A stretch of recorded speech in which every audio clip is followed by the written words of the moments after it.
రోడ్ల మీద పడేస్తున్నారు. ఎందుకంటే గిట్టుబాటు ధర లేదు.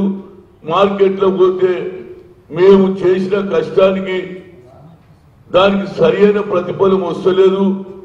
వచ్చిన డబ్బులు కూలినాని వాళ్ళకే సరిపోతున్నది. మేము అప్పులకి ఏం కట్టాలి?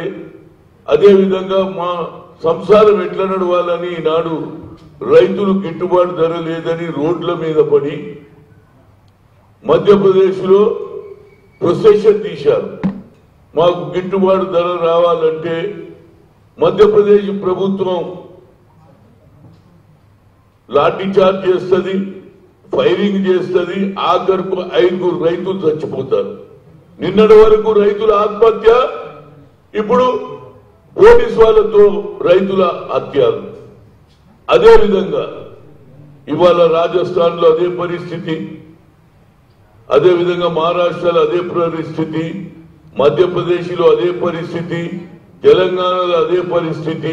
ఎక్కడ చూసినా రైతులు లబోదిబోం అంటుంటే ఎన్డీఏ ప్రభుత్వం కళ్ళున్నాయో చెవులున్నాయో నాకు తెలియదు, కానీ తను ఒక్కడే నాయకుడు అనుకుంటాడు నరేంద్ర మోడీ. దానికి వస్తాది ఎవరు వలుకుతారు? వెంకయ్య నాయుడు. ఇవన్నీ కుట్ర రాజకీయాలు చేస్తున్నామట. రైతులను మేము రెచ్చగొడుతున్నామట.